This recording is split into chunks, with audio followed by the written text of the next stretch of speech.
kembali lagi di TikTok Vet bersama saya Dr. Hewan Syahila Eka Putri dan kita kedatangan bintang tamu perdana banget di sini ya.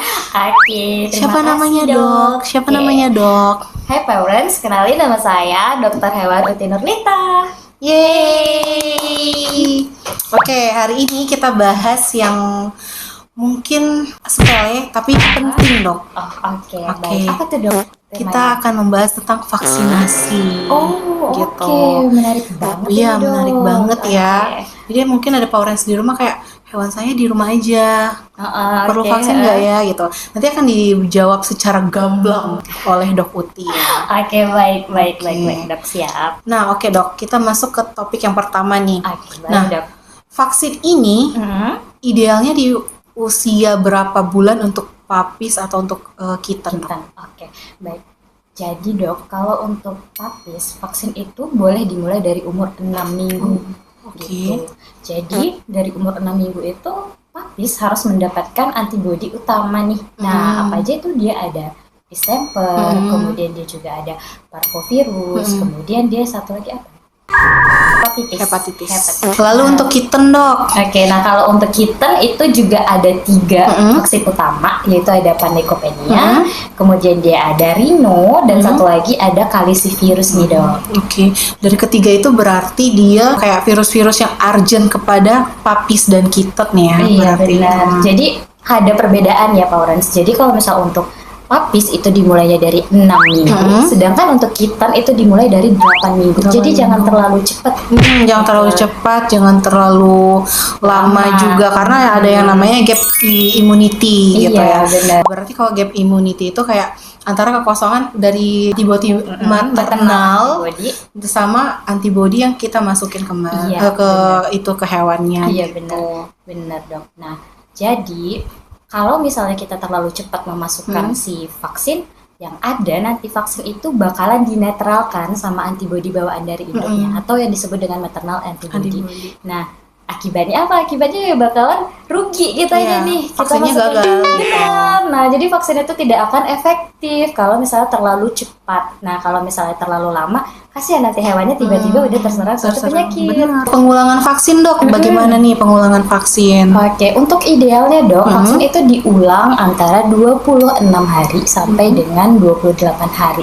Jadi tidak boleh telat. Oke. Nggak ada kayak toleransi kah dok? Mungkin ada kayak Paures kayak, aduh saya nggak bisa tepat waktu banget, boleh telat nggak ya gitu? Oke.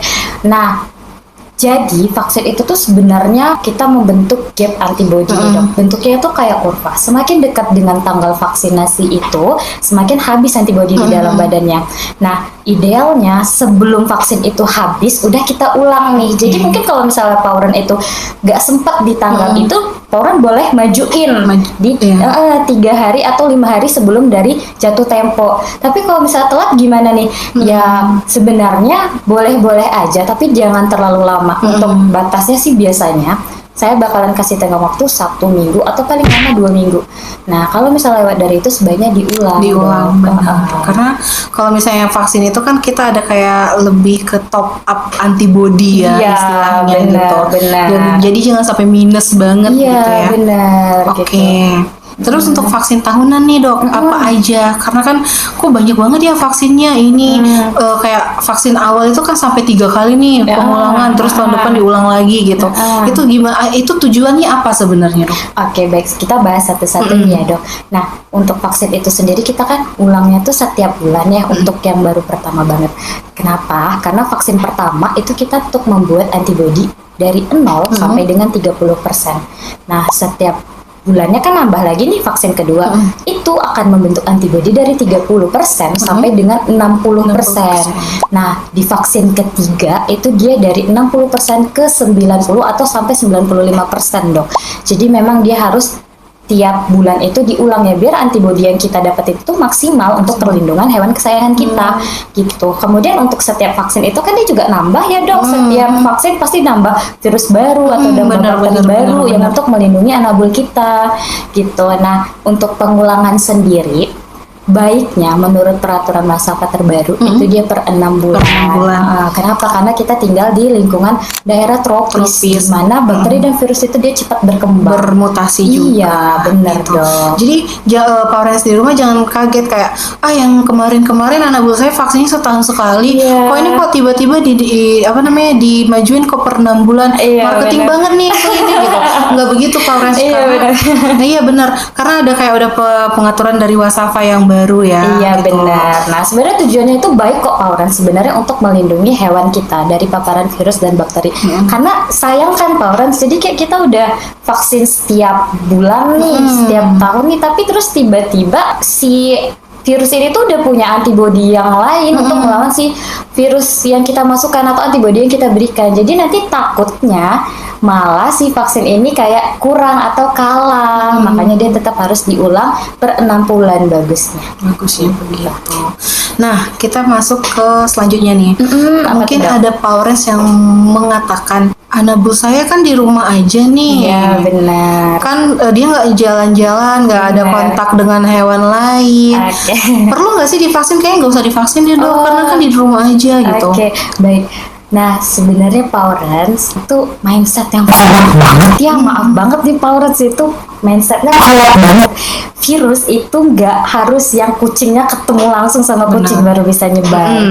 Jadi ada pengaruh dari lingkungan, pengaruh dari ownernya. Loh, kok bisa ownernya? Gimana tuh, Nah, Dok? jadi gini dok, setiap kali kita ketemu sama hewan baru, even itu di klinik atau di luar klinik, jangan sesekali kita kayak sembarangan nyentuh nih.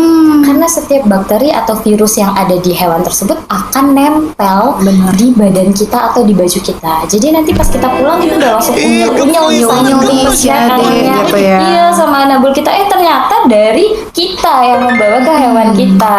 Gitu. Ibaratnya kita kayak perantaranya. Iya, benar. Kemudian juga kan ada yang dari genetik ya dok. Mungkin sebelumnya dari orang tuanya si kitten kita ini itu juga udah punya riwayat penyakit tertentu. Jadi ketika si kittennya ini sakit, ya yang gen tersebut tuh muncul lagi gitu. Jadi bakalan ada lagi si virusnya di anak ini walaupun si anakannya ini tidak pernah keluar rumah. benar. Gitu dok. Lalu kayak ada vektor-vektor juga Iya, ya, vektor-vektor benar, kayak benar. serangga-serangga itu juga bisa membawa ya dok. Bener-bener dok, kayak nyamuk, terus ada kutu mungkin itu juga bisa. Nah, makanya vaksin itu kayak penting, bukan kayaknya memang penting banget gitu loh. Walaupun hewannya itu nggak pernah keluar rumah, jadi kita sebagai owner itu bersih nggak, benar-benar bersih nggak Iya, setelah benar. sebelum memegang si anabulnya Benar, gitu. benar. Nah, lalu dok ada lagi problem yang kayak banyak nih kasusnya. Apa tuh, Dok? Ini vaksinnya lengkap kok dok, kok tiba-tiba bisa kena virus ya? Gimana ya? Kok bisa ya? Kan Oke. udah divaksin gitu, kok masih jebol juga? Itu ini salah vaksinnya atau salah gimana dok? Gitu. Oke. Banyak kan? Banyak. Berarti Oke, pasti pernah sih ya. Banyak sekali hal yang buat si vaksin itu tuh kelihatannya tuh kayak nggak bekerja gitu dok. Yang pertama ya karena kita tidak mengulang vaksin, karena kan tadi pentingnya untuk mengulang per 6 bulan. Nah kemudian untuk menjaga imunitas si kucing kita. Jadi kucing itu atau dogi nih ya, mereka tuh gampang stres, dan kalau misalnya stres imun tubuh mereka tuh bakalan turun dan masuklah itu infeksi bakteri ataupun virus. Masalahnya kadang kita nih sibuk banget ya kerja, terus tiba-tiba kita nggak sadar hewan kita tuh sakit. Iya, Jadi ada tiba-tiba perubahan gitu ya. Nah, hewan yang udah divaksin biasanya tuh dia daya tahan tubuhnya lebih kuat. Jadi gejalanya tuh nggak langsung kelihatan gitu loh dok. benar. Terus tiba-tiba kita nyadarnya, loh kok udah lemes, tiba-tiba lemes Iya, gitu. padahal sebelumnya antibodi dari vaksin dan antibodi tubuhnya tuh udah berjuang mati-matian banget, tapi nggak kelihatan Nggak gejalanya. Gitu. Yang kemudian yang terakhir ya, karena pengaruh dari si lingkungan juga nih dok. Jadi semakin walaupun dia udah sering divaksin tapi mungkin hewannya ini sering keluar atau kitanya sering sembarangan masukin hewan ke rumah, itu juga bisa bikin ya antibodinya itu tetap kalah karena kan dia harus berjuang melawan terus-terusan ya Benar, gitu benar. dok. Jadi udah terjawab ya parents di rumah kayak kenapa ini harus harus divaksin walaupun di rumah aja, walaupun udah vaksin pasti bisa terkena penyakit. Karena yang penting dok, si vaksin itu bukan untuk melindungi yang memang dia nggak bisa terkena, Iya, tapi dia benar. bakal membentuk antibodi supaya ketika si agen infeksiusnya ini masuk, si tubuh ini udah bisa mengenali Iya, gitu. benar. Jadi fungsi vaksin itu bukan untuk kayak si Memang virus itu nggak boleh masuk bisa, gitu. benar. Dia virus itu tetap bisa masuk. Bisa masuk. Tapi kita punya harapan hidup yang Harapan, lebih tinggi. benar. untuk Ibaratnya hewan kayak kita. ada tentaranya sih Iya. yang sudah mengenali si musuh Iya, ini. benar. Oke, kita sudah tahu tadi yang kalau misalnya di rumah aja perlu divaksin, terus kalau misalnya sudah vaksin masih memungkinkan si virus itu bisa masuk. Benar. Oke, kita masuk ke selanjutnya dok. Apa tuh dok? Ada pertanyaan kayak Pak Orange, jenis-jenis vaksin itu apa aja dok? Gitu.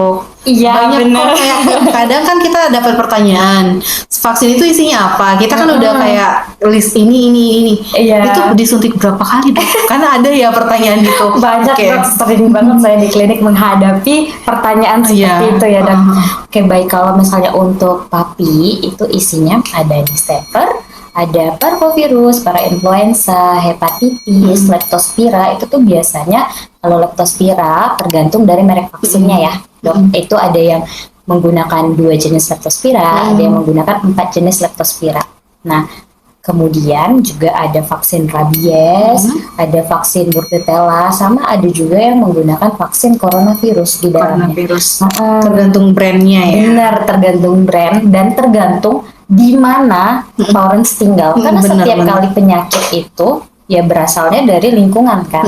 Jadi kalau misalnya memang banyak kasus leptospira, ya udah menggunakan produk yang leptospiranya lebih lengkap Iya, benar. gitu. Apalagi yang musim hujan gitu benar, ya. yang banyak tikus Tikus kecil-kecil, apalagi dia suka keluar-keluar, Iya, itu lebih diargensikan pakai yang leptospiranya lebih Iya, banyak. benar. Kemudian juga mungkin Lawrence semua atau beberapa Lawrence itu banyak yang nggak tahu vaksin tambahan kayak bordetella. Bordetella itu penting loh Lawrence. Dia bisa nyebabin kayak batuk kanal atau batuk terus-menerus yang nantinya akan muncul darah. Nah, biasanya itu ada kerusakan dari paru-parunya. Nah, vaksin ini tuh jarang ada di satu botol vaksin karena dia tuh sifatnya tambahan. Tambahan. Jadi untuk aman sih ya, menurut saya tetap harus divaksin sebelum Iya, bordetella. Nah, Karena ya untuk membentuk antibodi lagi. Iya, Karena kan waktu benar. untuk kayak kenanya si agen infeksius itu kita kan nggak tahu kapannya iya, kan. bener banget, apalagi Lawrence yang suka nih ngebawa anabulnya itu main ke Playground, ya, terus bener. sering di grooming, sering di Pet bawa main ke hotel, hotel, bener. ke taman, itu perlu banget. Nah, sedangkan isi vaksin yang ada di kucing itu dia biasanya ada Leukopenia, kemudian ada rhinotracheotis, ada calicivirus, kemudian ada yang paling baru nih, FELV. Apa tuh dok? Nah, FELV ini tuh penyakit leukemia di kucing. Penyebabnya karena hewan ini tuh sering banget jajan sembarangan dok. Nah, karena penyakit ini tuh sering tertular karena ya si hewan ini sering kawin. Sering kawin sama siapa aja, celup-celup. Iya. Hewan aja bisa kena penyakit begitu ya, apalagi manusia ya, friends. Jadi harus dijaga sih anabulnya biar dia celup sana celup sini Iya, ya. bener. Nah, itu penyakitnya yang dia ada punya 4 fase hidup dok. Jadi emang agak ribet banget ini. banget, Jadi iya. penting untuk divaksin si FELV. Kemudian juga yang satu lagi tentunya ada rabies. Gitu dok. FIP, FLV dan FIP ya tadi. FIP, iya FIP itu tuh dia sih sebenarnya vaksinnya ada dok, tapi masih jarang banget di Indonesia. vaksin FIP. Gitu. Dan mungkin ada beberapa literasi juga sih vaksin FIP ini nggak begitu itu dok, nggak begitu signifikan untuk pembentukan antibodi. Iya benar. Lalu kita udah tahu nih jenis-jenis vaksin, isi vaksin. Iya. Nah dalam satu vial itu kan banyak ya isinya. Jadi nggak perlu disuntik berulang-ulang ya dok? Enggak ya. Enggak dok. Jadi si vaksin ini bentuknya vaksin yang dilemahkan. Nah, Paulus pasti sering lihat kan dalam kalau kita ngevaksin itu ada 2 botol, satu yang serbukan, yang satu lagi si cairan. Itu apa sih dok? Kok beda banget ya? Gitu. Oke, yang si serbuk itu adalah si vaksin yang tadi dilemahkan, dan si cairan itu adalah untuk mengaktifkan atau kayak untuk membangunkan si vaksin yang si virus-virus yang di dalamnya itu ya. Iya, makanya kalau misalnya udah ditarik atau udah disatukan itu harus segera dimasukkan ke dalam tubuh dari petnya kita. Nah, kemudian nanti baru membentuk reaksinya antibody gitu. Nah, jadi cuma sekali suntik. Untuk pembentukan reaksi antibody itu biasanya berapa lama dok? Oke, sebenarnya itu tergantung dari imunitas dari hewannya ya dok. Kemudian juga tergantung dari seberapa banyak isi vaksinnya. Biasanya dok, di beberapa brand itu ada yang mengklaim dari 3 hari dia udah membentuk antibody sampai dengan mungkin paling lama 2 minggu. 2 minggu 14 hari ya, tergantung kayak masa inkubasi si virus ya. Iya benar. Oke, lalu kita udah tahu itu untuk syarat-syarat vaksinasi nih dok, apa aja?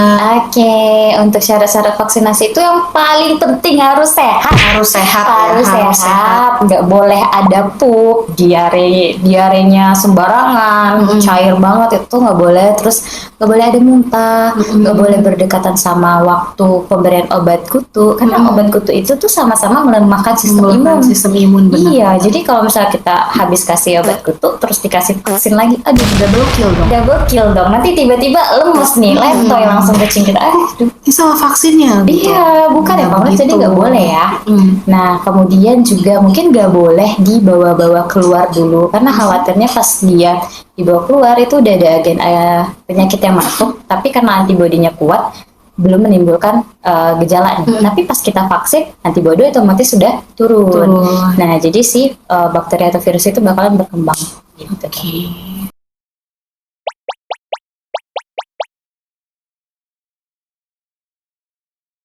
Oh iya. Oke, terima kasih. Terima kasih kameramen. Oh iya, untuk hamil nggak boleh ya. Iya benar, karena nanti bisa keguguran. Tapi mungkin sebelum direncanakan hamil, sebaiknya udah divaksin dulu sih. Iya, jadi pas nanti anaknya brojol, itu antibodi dari induknya tuh udah kuat banget ke anaknya. Benar. Setelah vaksin itu apalagi selain yang tadi nggak boleh keluar, nggak boleh dibarengin dengan tetes kutu. Oke. Yang pasti sih nggak boleh dalam keadaan kutuan juga ya dok. Terus juga kalau bisa udah mandi. Karena kalau misalnya dia belum mandi terus udah kita vaksin, otomatis nanti nggak bisa mandi. Iya. 2 minggu biasanya. Iya, biasanya 2 minggu nggak boleh mandi dulu. Lalu untuk selanjutnya apa dok syarat vaksinasinya? Balik lagi ya tadi dok ke awal, harus cukup umur. Iya, jangan terlalu cepat, jangan terlalu lama. Benar. Oh iya dok, sebelum vaksin kan mungkin ada beberapa, memang kita itu menyarankan untuk kayak pemeriksaan lengkap ya. Oh iya dok. Itu tujuannya gimana sih dok? Oke, itu bagus banget sih Lawrence. Jadi jangan yang asal langsung vaksin aja gitu ya. Jadi sehat kok, nggak apa-apa, vaksin aja gitu. Iya benar. Jadi yang kita lihat sehat belum tentu beneran sehat. Yang kita kira itu jodoh ya belum tentu itu juga beneran jodoh. Jadi sebaiknya di cross check lagi. Biasanya tuh paling bagus di Lawrence mungkin di tes rapid dulu atau enggak dicek darah dulu ya untuk kita lihat ada infeksi atau enggak. Terus hemoglobinnya bagus atau enggak. Iya benar. Walaupun bukan operasi, hemoglobin itu sangat penting banget dok. Jadi jangan nanti tiba-tiba sesak nafas di setelah vaksin tiba-tiba kok jadi begini sih gitu. Iya benar. Oke, nah larangan-larangan pasca vaksinasi kan udah disinggung ya. Iya, nggak boleh jalan-jalan, nggak boleh kayak dimandiin, nggak boleh tetes kutu dulu. Tetes kutu dulu jangan dulu. Nah selanjutnya untuk reaksi vaksin dong, itu gimana dong? Oke, jadi sama ya Pak Lawrence, kayak kita habis divaksin itu pasti ada reaksinya kayak demam. Di beberapa hewan itu ada yang siap vaksin dia langsung muntah ataupun diare. Ada banget. Tapi biasanya itu gejalanya nggak berlangsung lama Pak Lawrence. Jadi mungkin kayak diare atau muntah itu hanya terjadi 1 kali, paling banyak tuh 2 kali, tergantung dengan kondisi si hewannya. Kemudian untuk demam sendiri biasanya akan terjadi ketika 30 menit suntik sampai dengan paling lama 2 harian 2 biasanya.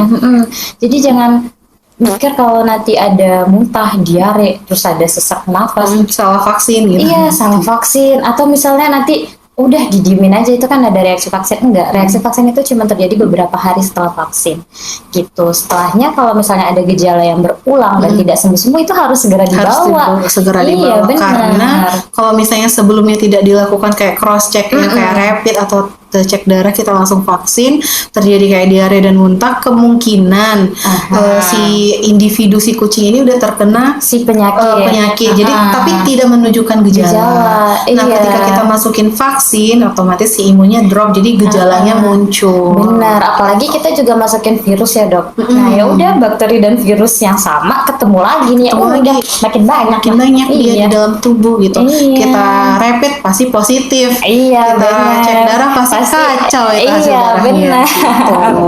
Jadi sebelum terlambat usahakan dicek dulu. Iya, sebelum melakukan vaksinasi usahakan dicek semuanya dulu, benar-benar apa namanya, sehat dulu ya animalnya ya. Benar. Oke, selanjutnya mungkin nggak sih dok, vaksin itu menyebabkan alergi? Sangat mungkin, Dok. Nah, itu gimana dok? Kalau untuk reaksi alergi dari vaksin, Dok, memang tidak sering. Tidak sering, tidak semua. Mungkin 1:100 ada. Nah, untuk reaksi alergi itu dia ada 2 jenis. Ada alergi 1, ada alergi 2, 3, 4. Nah, jadi alergi 1 itu biasanya dia langsung bereaksi. Nah, kok bisa? Jadi di dalam tubuh ini kan ada anti alergi gitu ya, Dok. Jadi kayak si antigen itu tuh bakal menganggap sesuatu yang masuk merupakan benda asing, benda asing yang harus dimusnahkan. Makanya timbul reaksi alergi yang hypersensitivitas berlebihan gitu. Si alergen ini itu tidak mampu menetralkan, makanya menimbulkan reaksi yang berlebihan gitu. Tapi kalau misalnya dia karena vaksin, usahakan diberikan tempat yang nyaman dulu. Kalau misalnya dia kayak ada sesak nafas atau dia kayak breathing gitu, bawa ke tempat yang lebih dingin. Kemudian diberikan minum pelan-pelan. Nah, tunggu dia sampai pipis. Gimana reaksinya? Kalau misalnya dia sudah pipis, biasanya reaksi alerginya itu bakalan berkurang. Iya, tapi kalau misalnya dia tidak berkurang juga, ya harus segera bawa ke vet lagi biar ditangani sama tenaga yang lebih profesional. Gitu. Lalu untuk reaksi alergi itu pemicunya selain itu tadi gimana dok? Kayak gonta-ganti merek kah? Bisa kah atau gimana? Iya benar dok. Jadi gonta-ganti merek vaksin itu juga sangat berpengaruh ya.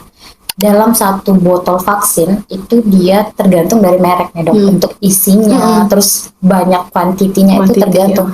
Jadi kalau misalnya nih ternyata hewan kita itu nggak bisa dapat terlalu banyak kualitas dari si vaksin itu atau isi dari si vaksinnya, otomatis dia bakalan nimbulin reaksi alergi. Jadi kalau misalnya bisa merek A yang kita pakai udah merek A terus gitu. Jadi jangan yang digonta-ganti gitu. Nah, untuk reaksi alergi ini lebih sering di mana dok? Dogi atau kucing gitu? Paling banyak itu di dogi. Dogi itu sensitif banget. Iya, salah makan dikit diare, salah makan dikit muntah. Ganti makan dikit diare. Iya, salah vaksin sedikit langsung itu bengkak-bengkak sesak nafas. Tapi nggak semuanya ya, Perat. Nggak semua. Iya. Makanya kalau misalnya ada riwayat ganti vaksin tuh kita sarankan untuk kayak kita observasi di klinik selama kayak maksimal 30 menit.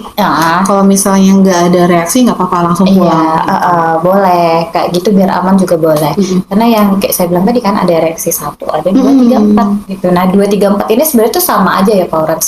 Dia akan muncul ketika memang tubuhnya ini udah nggak sanggup lagi nih untuk mengelola si agen yang masuk. Wah, Pak Oren ternyata jelas banget ya pemaparan Dok Uti, dan diharapkan Pak Oren di rumah itu kayak benar-benar ngerti ya sekarang pentingnya vaksinasi itu apa, kayak urgensinya untuk vaksinasi itu apa gitu. Dan yang paling penting itu di booster. Iya benar, harus di booster. Walaupun cuma 1 kali ya samanya ntar bolong-bolong juga. Iya benar dok. Sistem imunnya. Iya benar. Oke Dok Uti, ada yang mau disampaikan nggak kepada Pak Oren di rumah sebelum kita menutup sesi ini? Oke, Paurens di rumah usahakan jangan sekedar sayang aja, tolong dicukupi kayak nutrisi makannya, kemudian juga untuk vaksinasi itu sangat penting untuk mencegah, kemudian untuk membentuk antibodi. Jadi untuk pelihara hewan itu nggak cukup cuman sayang ya, butuh modal yang gede. Gitu. Jadi kalau misalnya belum ada siap modal yang gede atau masih hitung-hitungan, baiknya coba di tunda dulu aja sampai iya. settle gitu. Benar. Karena jujur aja kita sebagai vet berobat di dokter hewan itu mahal. Benar. Benar. Jadi lebih bagus kita harus mencegah. Nah, daripada dengan cara yaitu vaksinasi. Untuk harga vaksinasi itu nggak mahal-mahal banget. Kayak 200 sampai 300 ribuan. Tapi kalau nanti biaya setelah kena penyakit itu bisa jutaan, Pak Orange, nggak bisa di Benar. diskon itu pasti jutaan. Pasti jutaan. Iya, jadi lebih banyak lagi cost yang akan keluar nantinya. Gitu. Oke, Dok Uti, terima kasih ya untuk materi ini sangat-sangat bermanfaat. Pasti bermanfaat untuk Pak Orange di rumah ya. Semoga ya bisa diterapin lah untuk Pak Orange semua dan menambah wawasan tentang gimana sih vaksin itu, si gunanya. Gitu. Jadi sudah cukup jelas untuk mengupas tuntas vaksin. Jadi sampai jumpa di video-video selanjutnya. Jangan lupa di klik like, subscribe, dan di share videonya agar Paures yang lain itu juga kebagian informasi. Benar. Oke, sampai jumpa Paures. Bye-bye. Bye.